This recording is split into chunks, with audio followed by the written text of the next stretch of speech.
주영석 기자의 뉴스 속으로. 뉴스 속으로는 예방과 치료의학도 최고, 리퍼도 최고, 시니어 어르신들에게 서울 메디칼 그룹이 최고, 서울 메디칼 그룹 제공입니다. 애플의 아이폰, 그리고 제너럴 모터스와 포드의 자동차, 스타벅스 커피, 월마트 등 이 미국의 주요 기업들이 중국에서 고전을 면치 못하고 있는 것으로 나타나 관심을 모으고 있습니다. 이 계속되는 미국과 중국 간의 갈등과 중국 경기 둔화 여파 때문인데, 중국이 힘들어지면서 중국을 상대하는 미국 기업들 어려움도 함께 커지고 있습니다. 미국에서는 요즘 주식시장이 화랑세를 보이고 경제가 순조로운 분위기지만은 돈을 버는 사람들은 최상위 0.1%인 이른바 슈퍼 리치들로 나타나고 있습니다. 미국 전체 0.1%에 불과한 이들 최상위 부자들이 무려 20조 달러라는 천문학적인 금액의 자산을 보유하고 있는 것으로 집계가 됐습니다. 자, 주영석 기자. 안녕하십니까. 우선 첫 소식으로 요즘 중국의 분위기가 심상치가 않습니다. 예, 그렇습니다. 중국은 세계 최대의 생산 공장이면서 동시에 세계 최대의 소비 시장이기도 합니다. 그래서 글로벌 경제에서 굉장히 중요한 국가고요. 좀 독특한 역할을 한다. 많은 것을 생산해 내면서 동시에 또 많은 것을 소비하는 국가가 중국인데, 그렇기 때문에 중국 경제가 잘 돼야 물론 중국도 좋겠지만 글로벌 경제 전체도 좋아지는 겁니다. 중국 경제가 잘 돌아가야 미국에게도 좋고 전 세계 모든 국가에게 다 좋은 건데요. 그러니까 좀 쉽게 얘기하면 중국이 해피해야 everybody happy다. 이렇게 말씀드릴 수 있어요. 근데 중국 경제가 지금 예전 같은 고도 성장기를 지나서 다소 정체된 그런 상황을 보이고 있습니다.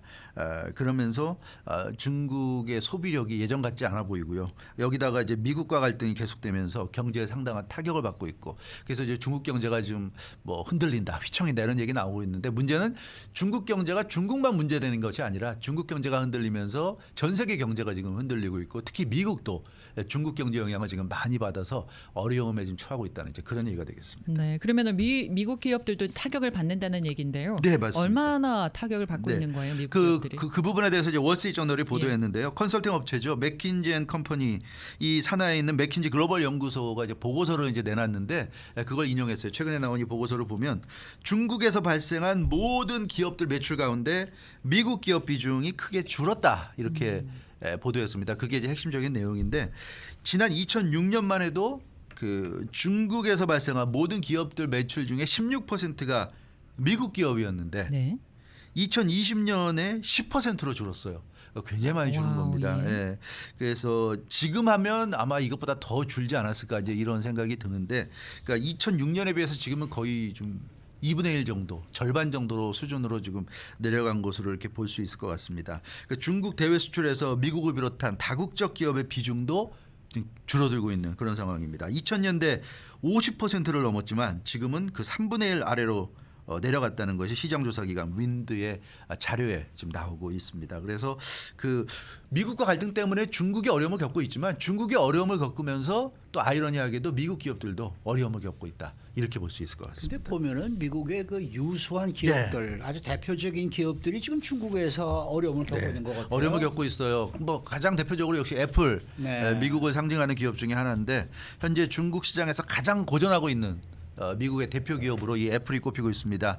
그 미국 정부 제재, 처음에는 미중 갈등이 애플에게 처음에 반짝 호재가 되기도 했어요. 왜냐하면 미국 정부가 제재해서 중국 스마트폰 업체 화웨이가 주춤했기 때문에 그동안 아이폰이 중국 점유율을 키워나갈 수 있었기 때문에 잠깐 좋긴 했지만, 이게 이제 점점 시간이 가면서 결국은 애플에게 불리하게 좀 작용하고 있습니다. 화웨이가 메이트 60 프로 같은 이 최신 스마트폰을 내놓으면서 전열을 정비하면서 굉장히 고전하고 있어요. 예전에는 워낙에 그 퀄리티 차이가 나니까 중국 사람들이라도 화웨이는 참 못 쓰겠다, 애플 아이폰 보다 보니까 도저히 이건 못 쓰겠다 이랬는데, 요즘은 화웨이 그 제품들은 많이 올라왔고 애플의 아이폰은 아무래도 이제 혁신이 거의 없잖아요. 없다 보니까 값도 비싸고요. 예, 값도 비싸고 그러니까 예전과 비교했을 네. 때 크게 메리트가 없다. 이래서 점점 이제 그 화웨이에게 따라잡히고 있는 그런 상황입니다. 시장 조사 업체 카운터포인트 리서치 자료에서도 확연하게 나타나는데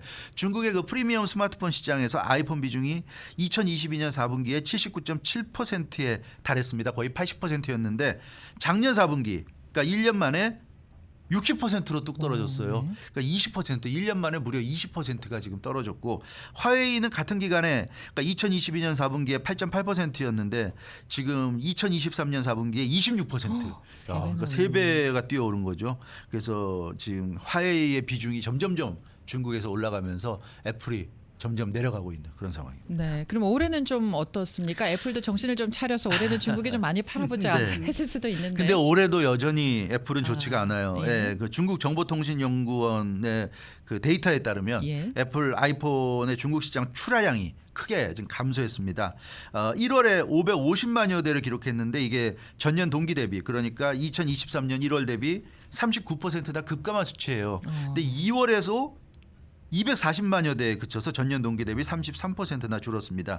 1월에 비해서는 그 절반에도 못 미치는 출하량인데 아무튼 굉장히 출하량도 떨어지고 있고 그래서 지난달에 춘제 때 중국 설날이죠. 한국 설날과 같은 이제 중국 설날인데 춘제 연휴에 앞서서 이례적인 할인 행사했습니다. 애플은 원래 할인 행사 안 하기로 유명하죠. 워낙에 애플은 이제 돈 버는데 혈안이 된 기업이다 보니까 절대로 할인 행사 안 하는데 이 판매 부진을 벗어나기 위해서 춘제 기간 동안에 연휴 동안에 할인까지 했는데 별다른 재미를 보지 못했어요. 갑자기 할인한다고 그래서 요즘 시큰둥한 애플 제품을 사줄 만큼 중국이 또 그런 분위기는 아닌 것 같습니다. 그래서 팀쿡 CEO가 최근에 직접 중국 방문했죠. 그래서 중국에 뭐 투자하겠다 이런 의사까지 밝히고 그랬는데 그래도 뭐 지금 여의치 않은 이런 모습. 역시 그 애플이 아이폰만 너무 좀 집중하지 않았나.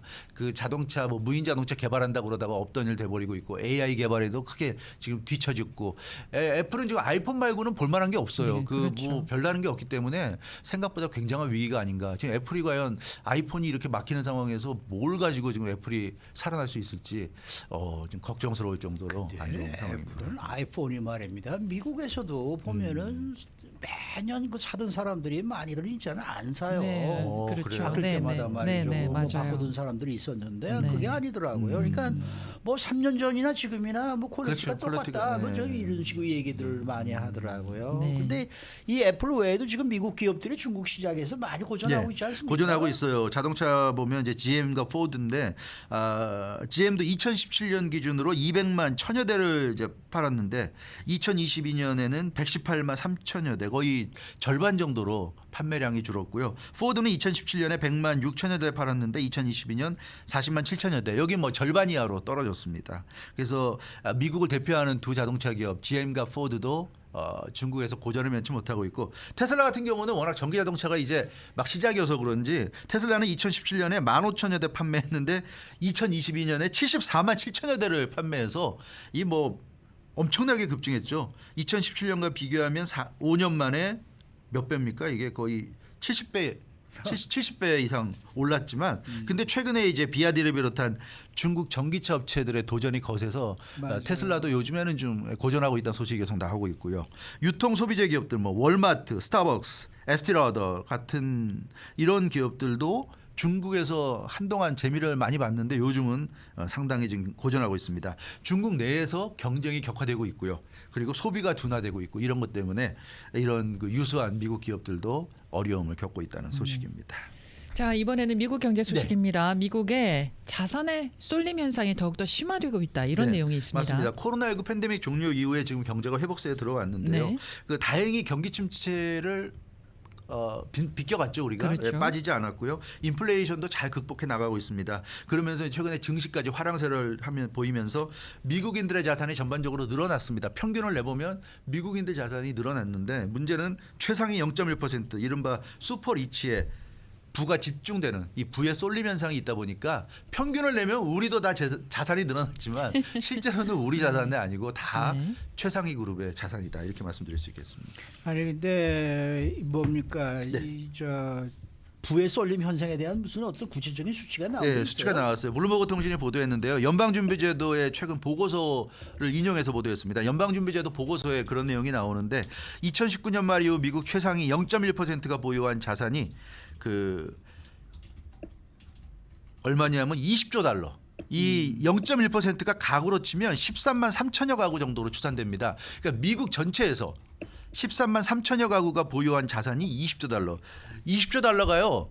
아마 실감이 안 나실 텐데 한국 돈으로 하면 2경 6,896조 원입니다. 경입니다. 2경 6,896조 원을 미국의 13만 3천여 가구가 지금 다 차지하고 있는 거예요. 그러니까 한 가구당 미국의 그 최상위 가구를 평균을 내보면 한 가구당 평균 자산 규모가 약 1억 5천만 달러. 정말 어마어마한 금액입니다. 이 슈퍼 리치들은 정말 어마어마한 재산을 갖고 있고 전체 가계 재산에서 미국 전체 가계 재산에서 비중이 12.3%였는데 2019년 4분기에 작년 4분기에 13.6%로 더 늘어났어요. 그래서 이 슈퍼 리치들이 미국 전체에서 가지는 자산 비중이 점점 늘어나고 있다. 그만큼 부의 집중 현상이 더 심화되고 있다. 이렇게 말씀드릴 수 있겠습니다.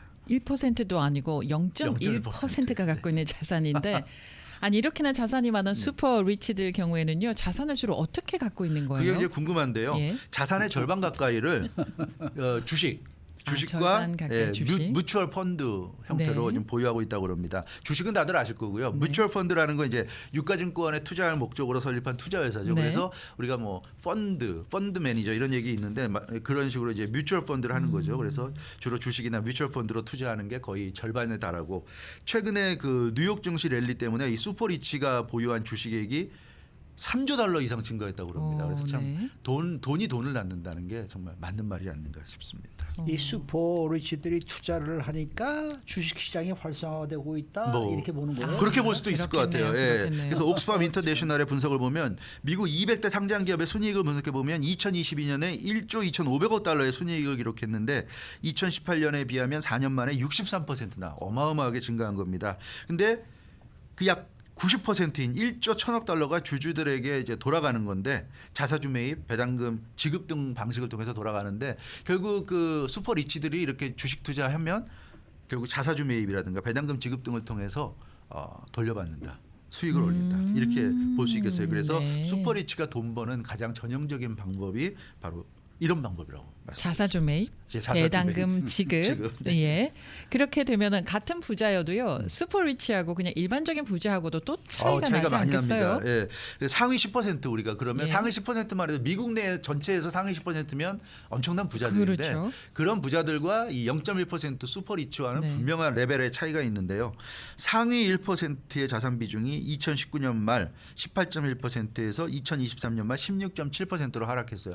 0.1%의 슈퍼 리치는 자산이 더 비중이 올라갔는데 그 밑에 1%에 달하는 그 바로 밑에 있는 그 다음 레벨의 부자들은 자산 비중이 줄었고 상위 10% 그보다 훨씬 더 아래에 있는 상위 10% 부자들의 자산 비중은 39.4%에서 36.6%로 내려가서 같은 부자여도 초 슈퍼 부자 아닌 부자들은 조금씩 자산이 지금 줄어들고 있는 이런 상황입니다.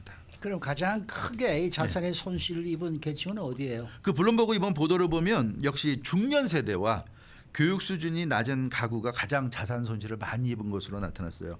40살에서 69살 사이의 중년 미국인들이 2019년 말에 70%에 가까운 자산을 보유했는데 네. 2023년 말에 63%로 감소했습니다.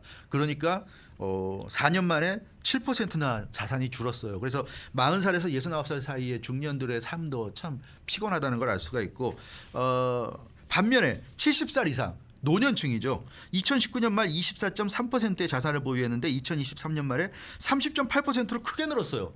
70살 이상의 노인들은 자산이 많이 늘었습니다. 왜냐하면 노년층 정도 되면 자신이 평생 일해서 재산이 있잖아요. 네. 그걸 이제 주식 투자하거나 하다 보니까 사상 최고치를 달성한 주식시장에서 이 노년층들이 부를 많이 이룬 겁니다. 그 사람들이 투자할 게 이제 주식이니까 주식 같은 데 투자해서 돈을 많이 땄고 그리고 주택을 이제 그 정도 나이면 보통 소유하잖아요. 그렇죠. 렌트보다는 소유인데 소유한 주택 가격이 역시 크게 오르면서 이득을 받고 이제 그런 것 때문에 70살 이상의 노인 세대는 자산이 더 많이 부푼 것으로 이렇게 나타났고 대학 교육을 받지 않은 가구가 보유한 자산은 11%에 불과해서 가장 타격을 크게 받은 것으로 나타났습니다. 한 세대 전만 해도 대학 교육 받지 않은 가구가 보유한 자산이 30%를 넘었는데 지금은 11%니까 거의 3분의 1 수준으로 이제 급락을 한 그런 상황입니다. 역시 미국에서 이 교육받지 않은 사람들이 어떻게 보면 좀 단순 노무에 근무할 가능성이 있는데 그런 사람들이 점점 어려운 그런 상황이 되고 있고요. 그래서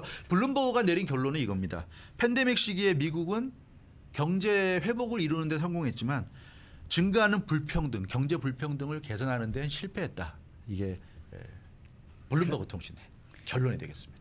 오늘 그 메가 슈퍼 로또인가요? 메가밀리언스. 당첨자가 나왔죠. 메가밀리언스. 네. 네. 당첨자가 나왔는데 11억 달러. 이런 네. 슈퍼 리치들이 로또 살까요? 네?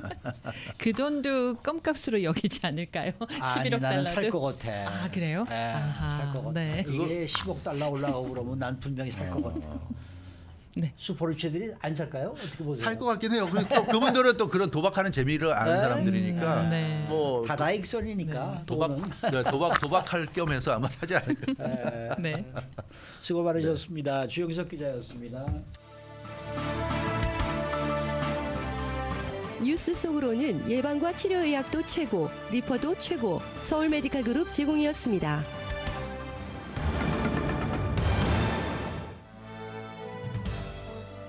박현경 기자의 인사이드 아메리카. 네, 오는 11월 대선을 앞두고 불법 이민자 문제를 둘러싼 논쟁이 불붙고 있습니다. 그런데 이 미국 남쪽과 국경을 맞대고 있는 멕시코의 역할이 이 대선 승부에 영향을 줄 수 있는 변수로 떠올랐다라는 분석이 제기가 되고 있습니다. 자, 어제 잭팟 11억 달러가 걸린 메가밀리언스 당첨 티켓이 한 장이 판매된 것으로 확인이 됐는데 지난해 10월에 미국에서 역대 두 번째로 큰 복권 당첨금을 받은 당첨자에게도 관심이 쏠리고 있습니다. 또 세계에서 가장 실망스러운 걸작은 무엇인지 아주 이색적인 조사 결과가 발표가 됐는데요. 자, 박형경 기자. 네, 안녕하십니까. 우선 첫 소식으로 이번 대선의 향배를 좌우할 핵심 플레이어로 멕시코가 부상하고 있다. 이렇게 뉴욕타임스가 어제 보도를 했네요. 네, 뉴욕타임스는 이 미국 대선 결과를 누가 좌우하나 바로 멕시코 대통령이다. 이런 아하. 제목의 기사를 실었습니다. 네. 신문은 바이든 행정부와 멕시코 정부 사이에 나오는 불협 화음을 조명했는데요. 도널드 트럼프 전 대통령이 이민자 문제를 이 조 바이든 대통령에 대한 주요 공격 소재로 삼고 있죠. 이런 가운데 바이든 행정부는 멕시코 정부의 불법 이민 통제에 보다 좀 더 협조해 줄 것을 요청하고 있지만 녹록지 않은 상황이 이어지고 있다는 평가입니다. 네. 지금 미국으로 불법으로 입국하는 경우가 어느 정도나 되나요? 2022년과 2023년 지난해 한 해 동안 각각 200만 건 이상이었습니다. 한 해에? 네, 이게 연방 정부가 집계한 불법 네. 월경 건수인데요. 200만 건은 트럼프 행정부 시절인 2019년 때보다 2배에 달하는 수치입니다.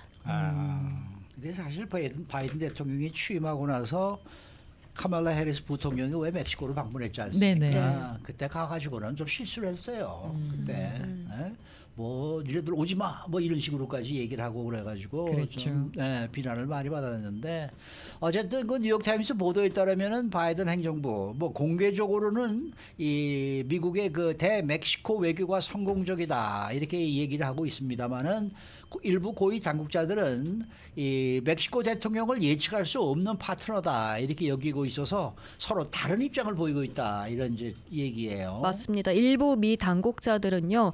오브라도르 멕시코 대통령이 미국 입국을 위해 멕시코로 들어서려는 그 남미 지역 불법 이민자들을 막기 위해서 멕시코 국경을 충분히 통제하지 않는다 이렇게 인식하는 것으로 알려지고 있습니다. 트럼프 전 대통령 같은 경우 불법 이민자 통제를 압박하기 위해서 관세 정책으로 멕시코 대통령을 압박했었는데요. 반면 바이든 대통령을 좀 갈등을 피하는 데 초점을 맞춰서 협력을 구하는 그런 다른 방식을 취해오고 있다는 얘기입니다. 네. 그러면 그 반대로 멕시코는 미국에 대해서 어떤 입장을 나타내고 있나요? 멕시코는 밀려드는 이민자들 수가 엄청나서 통제 가능한 한계에 도달했다고 항변하고 있습니다. 이 멕시코 대통령은요. 이민자들이 미국으로 향하는 문제를 해결하기 위해선 미국에서 위해서 남미 개발에 좀 더 많은 지원을 해야 한다는 그런 입장 나타내고 있습니다. 그리고 멕시코 당국자들은 미국의 이민 정책 자체가 문제라는 시각을 갖고 있는데요. 불법 이민자들에 대한 재판이 수년씩 걸려서 그때까지는 미국에 머무를 수 있게 되잖아요. 네. 그것만으로도 사실 이민자들로선 국경을 넘을 충분한 그런 인센티브가 존재한다는 게 이 멕시코 당국자들의 그런 지적이었습니다. 이 멕시코 정부가 미국 측 요구에 일부 호응해서 이민자 통제 강화에 노력을 기울이고는 있지만은 정책 효과는 여전히 미미하다 이런 평가가 나오고 있거든요. 네, 백악관은 국경 넘기 위해서 멕시코에 들어오는 이민자들에 대한 추방 늘리고 또 더 많은 국가에 대한 비자 제한을 시행하는가 하면 남부 국경 보안 인력을 확대하라고 요구해 왔습니다. 그렇게 해서 멕시코 정부는 실제로 2022년부터 이민 검문소 수백 곳을 추가로 설치했고요. 그리고 국경으로 향하기 위해서 이민자들이 타는 그런 기차 노선 쪽에도 보안을 대폭 강화시켰습니다. 그렇지만 검문소에서 밀수업자들이 관련들에게 뒷돈을 지불하고 있기 때문에 트럭에 탄 이민자들이 계속해서 이동을 할 수 있다는 게 이 당국자들의 설명이었습니다. 그렇군요. 또 미국 측은 그 멕시코가 불법 이민자 추방 숫자를 좀 늘리길 원한다고 하더라고요. 네, 그렇긴 한데 네. 이제 한계가 있다는 지적입니다. 아, 그래요? 불법 이민자의 송환을 위해 항공편 제공하는데 일단 비용이 많이 들고요. 또 대법원 판례에 따라서 이민자들을 36시간 동안만 구금할 수 있어서 대규모 인원을 한꺼번에 추방하기는 사실상 어렵다는 겁니다. 네. 이런 가운데 뉴욕타임스는 이제 이민은 미국 선거의 유권자들에게 주요 쟁점으로 멕시코의 투표 향배에 영향을 주는 잠재적 힘을 제공한다고 평가했습니다. 그래서 이민 문제가 이번 대선 캠페인의 최전선에 서게 됨에 따라서 멕시코가 지금 핵심 플레이어로 부상했다고 전했습니다. 네. 트럼프 전 대통령 측은 뭐 이번에 당선이 되면은 텍사스주에 이 뭡니까 저 군인들을 동원을 해서 주 방위군을 동원해서 뭐 캘리포니아, 뉴욕 이런 데에서 불체자들을 몽땅 체포해서 무조건 국경 밖으로 내쫓겠다 지금 이런 식의 저 방안을 지금 강구하고 있다고 이렇게 얘기가 나오고 있던데 참 이거 어떻게 될지 모르겠네요. 네. 자, 다음 소식입니다. 어제 이 추첨이 된 메가밀리언스 복권에서 1등 당첨자가 나왔다는 소식 뭐 이미 전해드렸습니다마는 작년 10월에 역대 두 번째로 큰 복권 당첨자를 받은 당첨자의 소식이 최근에 전해지면서 관심이 집중이 되고 있습니다. 네, 아시다시피 캘리포니아주에서 1등 그 복권에 당첨이 되면 그 당첨자의 실명 비롯해서 사는 곳까지 다 공개를 해야 하죠. 아하. 그리고 복권 산 업소의 이름, 위치, 또 당첨 날짜, 그리고 당첨 금액도 공개되고요.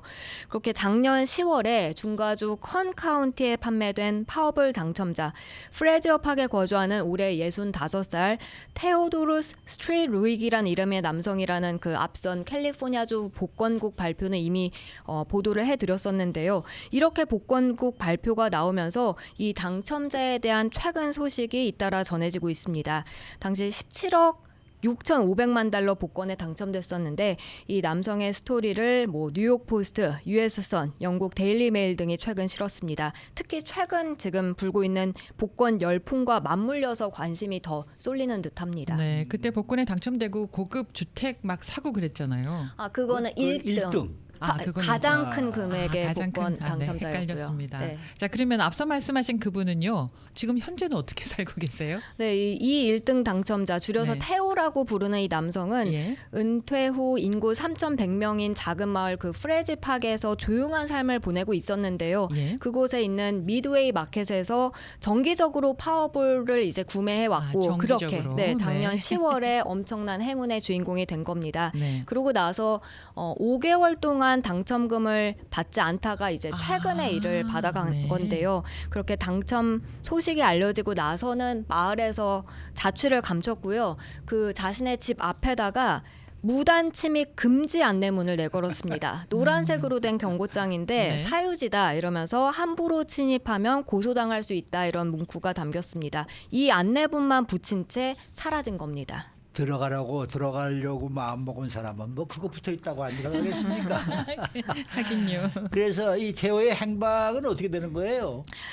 살고 있던 프레즈오 파크 이 시골 마을을 떠난 걸로 전해지니까 이제 그가 납치당한 건 아니냐 이렇게 두려워하는 이웃들도 있다고는 하는데요.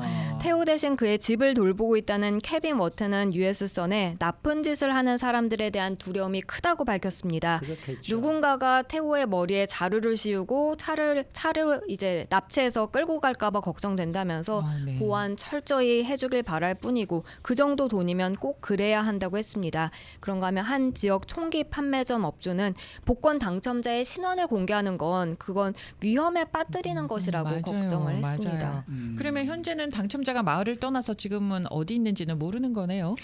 네, 테오의 현재 행방은 알려지지 않았습니다만 예. 이웃들은 그가 샌디에고에 있는 아들 집에 머무르고 있을 것이라고 추측했습니다. 네. 미 해병대에서 근무하는 아들이 샌디에고에서 복권을 현금화한 것으로 알려지고 있고요. 다만 이웃들은 이제 좀 잠잠해지면 테오가 다시 이 마을로 돌아와서 살지 않을까 생각하는데요. 워낙 그곳에서 산악 자전거 타고 뭐 낚시도 하고 이렇게 은퇴 생활을 즐겼다고 해요. 그래서 돌아올 것으로 생각은 하는데 그렇지만 테오는 산타바바라 쪽에 집을 사서 살길 원한다 이런 내용도 현재 알려지고 있습니다. 네. 근데 캘리포니아주에서는 복권에 당첨되면 꼭 실명을 밝혀야 되나요? 네, 1등에 당첨되면 실명 공개해야 합니다. 난 그렇더라고요. 캘리포니아가 밝히지 않아도 되는 걸로 지금까지 알고 있었는데 그게 잘못됐구나. 네.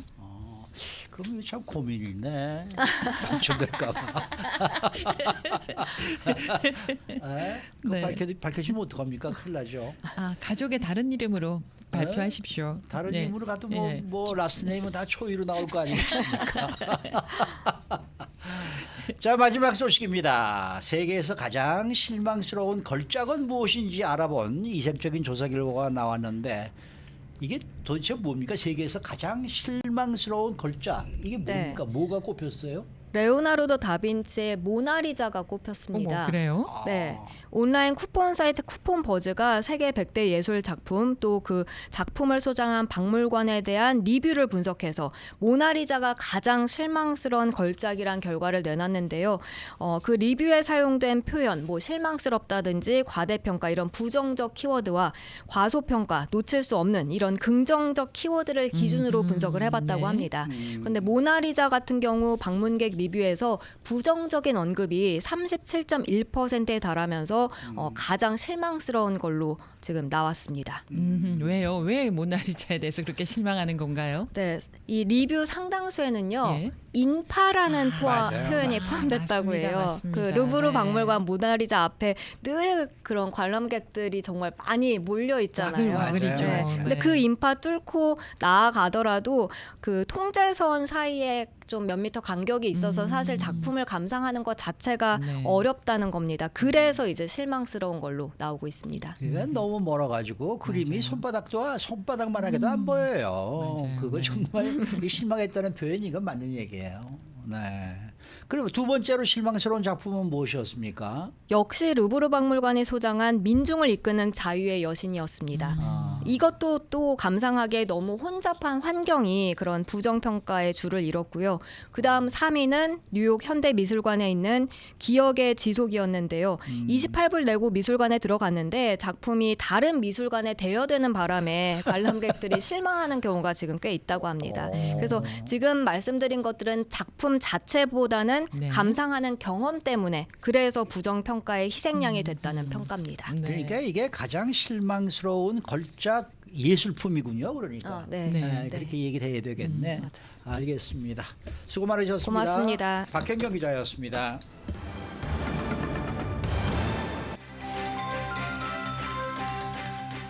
데일리 브리핑. 네, 오늘 데일리 브리핑에서는 워싱턴에서 이곳 남가주를 방문하고 계신 미국 한인 유권자 연대 김동숙 대표 모십니다. 어서 오십시오. 네, 안녕하세요. 스튜디오니까 아주 좋습니다. 편안하고. 이번에는 어떻게 LA 오셨어요? 뭐 아시겠지만은 네. 그 앤디 김이 이제 상원이 되잖아요. 8분 응선을 넘었습니다. 네. 백인들이 표는 줘도 돈은 안 주죠. 네, 대개 미국의 소수인종 역사를 보면은 네. 정치력이 만들어갈 때 그 자기가 속한 커뮤니티의 기반이 안 되면은 어렵죠. 그 기반이라는 게 수적으로는 큰 의미를 갖지 못하잖아요, 아직까지는. 그러니까 자기 에트닉에서는 그런 활동을 할 수 있는 아주 가장 기초적이 되는 선거 비용이죠. 뭐 앤디는 처음서부터 나는 코퍼레이트 이를테면 이해관계가 있는 기업 돈은 안 받고 정치를 하겠다 선언을 하고 나왔기 때문에 그래서 떴죠. 순전히 이렇게 유권자들 주머니 돈에 의존해야만 되니까 아주 클린하고 그래서 주목받는 정치인이 됐는데 그래서 앞으로 앤디가 미국의 리더십을 확보하는 데에는 이제 남은 거는 미국에 사는 200만 이상 한인 동포들이 얼마나 받침을 하는가 이렇게 정리가 됐습니다. 그 일로 LA에 있는 몇 분 좀 만나 뵙고 앞으로 이제 길죠. 이제 큰 선거를 해야 되고. 그러니까 정치 자금 쪽으로 도움을 받기 오셨군요. 이제 그런 말씀을 드리려고 잘 우리가 모르니까 사실 한인들이 몰라서 주머니를 못하는 경우가 많기 때문에. 아니 그런데 말입니다. 솔직히 말씀드려서 오늘 아침에 그 이 메가밀리언 로또 11억 달러 당첨자가 플로리다에서 나왔다고 어디죠? 뉴저지에서 뉴저지에서 나왔다라는 소식을 네. 저희가 이제 보도를 해드렸었는데 이 앤디 킴 의원도 어떻게 보면은 그 정도의 럭키한 분이 아닌가.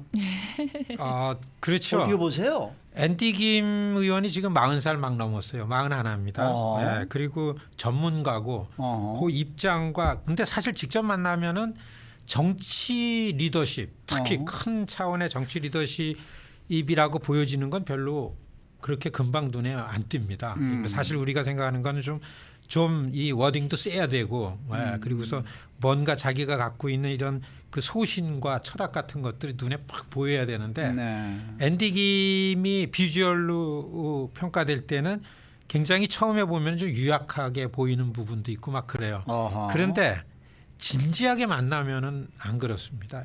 그러니까 저는 앤디 김의 패밀리 스토리를 또 보게 되면은 앤디 김이 미국에 와서 이 상원은 차원이 다르잖아요. 그럼요. 그러니까 이미 상원이 됐다는 거는 이건 어떻게 보나 지금 리얼 팔리틱 안에서는 설명하기가 좀 어렵기 때문에 저는 진짜 어떻게 들으실지 모르지만 이건 하늘이 이끄는 일이다 이런 생각이 들 정도로 이런 기회는 다시 오기 어렵고 맞아요. 그래서 폭동 이후에 지난 30년 동안 미국에 있는 한인들이 정말 어떻게 각고멸려하게 이 정치력 신장, 정치적인 힘을 만들어 왔는데 이런 노력에 하늘이 길을 열어주는 거 아닌가.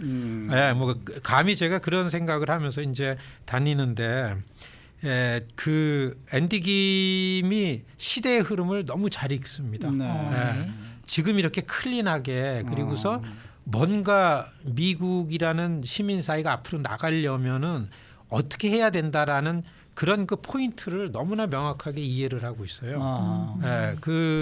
그리고서 이렇게 해야만 시민 사회와 정치 권력 중간에 있는 계층이 여태까지 미국을 해먹은 겁니다. 이게 이제 파워 브로커라 그러죠. 돈 있는 사람들이 다 돈 갖고 그 지대를 활용해 가지고 자기네 유리하게 정치를 흐르게 해 가지고 미국이 이렇게 어려워지고 빈부의 격차가 심해지고 아우성난 거 아니에요? 이거에 대한 관점이 되게 명확해요. 이번에 상원의원이 될 수 있었던 것도 도저히 조직적으로 보면은 뉴저지의 민주당은 거의 그냥 한 70년 동안 민주당 일변도로 온 겁니다. 캘리포니아 마찬가지인데. 여기도 마찬가지고. 근데 그렇게 되다 보니까 뉴저지 민주당이 아주 썩어 문드러진 거죠. 그러니까 전직에 반 메넨데스라는 상원 외교위원장이 민주당 상원의원인데 이분이 그 뇌물수수 혐의로 기소됐는데 집에서 금괴가 나오는 거예요. 맞아요. 보니까 그러니까 이거 수확하더라고요. 보니까. 그게 메넨데스가 이렇게 기소가 되기 전에 벌써 앤디는 자기가 뉴저지인데 민주당 안에 조직적인 문제들이 눈에 들어온 거예요. 이게 못마땅한 거죠. 그러니까 그냥 즉각적으로 몇 시간 만에 더 이상 미국이 이래서는 안 된다. 이거는 사람이 바꿔지는 게 아니다.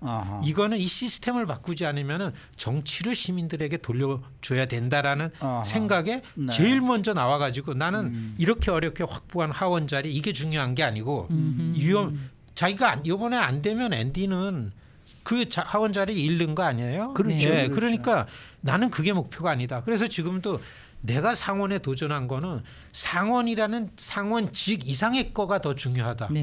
이게 다수 백인 일반인들한테 맥혀가지고 지금 지지율을 보면은 소수계들보다 서민을 중심으로 하는 백인 다수들로부터 지지율이 제일 높아요. 이게 동력이 되는 거죠. 자, 그럼 여기서 궁금한 거가요. 그거를 어떻게 그 유권자들에게 어떻게 다가간 거예요? 뭐 1대1로 사람을 만날 수도 없는 거고 어떤 방식으로 선거 운동을 했는지 굉장히 궁금해요. 예를 들면 한국에 이제 국회의원 선거 요즘 하잖아요. 그러면 뭐 전철역에서 막 인사를 한다던가 뭐 피켓 들고 흔든다든가 그 후보들이 그렇게 하는데 앤디 김은 어떤 방식으로 선거 운동을 하셨어요? 앤디 김이 그렇게 하죠. 이를테면 네. 자기의 호의적인 예. SNS 그 인플루언서들 예. 그리고서 그 주류 매체가 아닌 예. 각 지역의 풀뿌리 이런 각 카운티별로 나오는 뉴스레터 같은 네. 이런 주민들이 갖고 있는 데에서 굉장히 호의적인 여론을 우선 만들었어요. 이게 2018년 선거고 이게 네. 100년 공화당 지역인데 민주당 후보로 가서 이긴 거죠. 네. 그러니까 혼자서 단촐하게 두세 명하고 같이 시간만 있으면 계속 사람을 만나는 일을 합니다. 네. 그렇게 되니까 그런 흐름을 미국은 좀 큰 영향력이 있는 매체들은 비교적 시민들의 목소리를 대변하려는 노력을 많이 해요. 그러니까 그렇게 되고 나서 첫 선거를 하고 두 번째 선거에서 앤디가 그냥 원타임 날아갈 줄 알았는데 네. 거의 10% 차이로 이기는 자리를 만드는 거예요. 그러니까 당연히 정치권에선 주목이 오잖아요. 그다음서부터는 2020년서부터는 동부 지역에 그리고 중앙 정치권의 미디어에서 특히 정치 전문 매체 같은 데서는 앤디 김에 주목을 하죠. 이렇게 실력 있게 라이징 스타로 뜨니까 팬데믹 때 민주당 쪽에서 한 5명 중에 하나가 됐어요.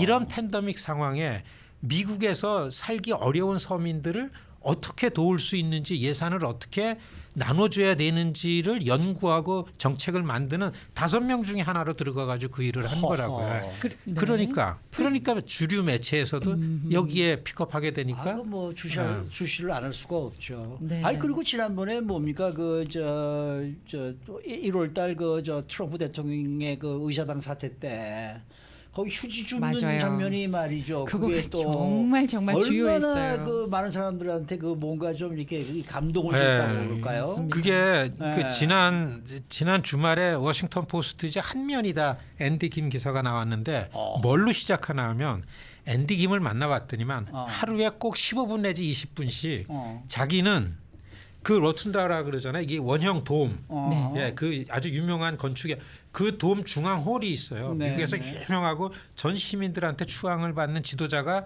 죽으면은 거기서 그렇죠. 장례 거기서 하잖아요. 장례식하고. 예, 그 네, 역대 네. 대통령들 그리고 지난번에 가면 빌리 그레함 목사님도 거기서 하고, 맞습니다. 그 자기가 청소를 했던 그 자리에 자기가 워싱턴에 있는 한 매일 15분 내지 20분씩 거기 좀 앉아가지고 자기가 야, 내가 여기 왜 왔고 내가 왜 정치라는 걸 생각을 한다라는 네. 스토리로부터 시작을 합니다. 아하. 그러니까 제일 큰 문제는 우리 앵커분께서 말씀을 하신 것처럼 우리가 생각하기엔 갑자기 앤디 갑자기 뜬 것 같잖아요. 이게 뭘 얘기해 주나 하면은 제가 늘 다니면서 얘기는 여러분 우리가 여기서 살면은 일단은 우리끼리의 일보다는 이 동네 주변에 이 동네에서 정치적으로 어떤 얘기들이 오가는지를 네네. 이미 뉴저지에서도 일반 특히 유권자를 다수를 점유하고 있는 일반 생활로 살아가는 백인들은 앤디의 기사를 쏟아져 가지고 많이 아는 거예요. 그러니까 민주당 경선할 때 그 주지사의 부인인 태미 머피는 네. 민주당의 다 각 카운티 위원장들만 구워 삶아놨는데 이게 더블 스코어로 지지율 조사는 앤디가 네. 높은 거예요. 네. 이게 결국에는 안 되겠구나. 네. 기부업을 한 거죠. 예. 이게 앤디 네. 김이고 왜? 그래서 앤디 김을 한인, 한국계, 한인 정치인 이래서는 이게 어렵습니다. 맞습니다. 예, 앤디 김은 큰 틀에 아하. 미국의 지도자 아하. 예, 이렇게 네. 생각하면서 앤디의 바람을 좀 보는 게 네. 맞다고 봅니다. 아니 근데 저 대표님 저 아직 뭐 당선이 확정됐다느니 이런 얘기는 좀 조금 불안해. 왜 우리 한국말로 따지면 뭐 부정 탈까봐 좀 불안해. 네. 그러니까 일이 앤디도 없었군요. 좀 되게 신중하니까 아직은 아니니까. 네, 예, 9할 등부 9할선을 넘었다. 이렇게 얘기를 하면 여하튼 여러분 상원 한국의 상원이 됩니다. 맞아요. 한국의 상호를 어쨌든 이제 우리 것이고. 한인 정치인이 되고자 하는 분들에게는 아주 좋은 롤 모델이 될 수가 있고요. 그 길을 그대로 답습해서 가도 좋은 정치인이 될 듯 하고요. 그리고 두 분이 이제 곧 있으면 녹음하신다면서요. 주말 프로그램에 언제 인터뷰하시나 언제 나오나요? 그 얘기도 자세히 듣고 싶어하는 분들이 계실 텐데 미리 예고를 아니, 해주십시오. 그런데 우선 여기서 한 가지 여쭤볼게요. 네. 그 앤디 킴 의원이 지금 본 아메리칸입니까? 그렇죠. 미국에서 미국에서 태어났습니다. 태어났습니다. 뉴저지에서 태어났어요. 됐네 그러면. 대통령까지 그럼 뭐 갑시다. 대통령도 한번 바라볼 수 있는 거 아닙니까? 하여튼 그 대통령에 관련해서는 네. 그건 좀 설명이 좀 필요합니다. 그렇죠. 네. 그건 저 데피니트리 위켄드 그렇게 스페셜에서. 갑니다. 위켄드 스페셜 언제 들을 수가 오늘 말씀 있습니까? 잘 들었습니다. 네, 고맙습니다. 네, 지금까지 워싱턴 DC에서 오신 미국 한인 유권자 연대 김동석 대표와 함께했습니다. 아니 언제 방송 나갈 것인지 아직 다음 예정은 주말. 다음 주말에요. 네. 기대하겠습니다. 고맙습니다.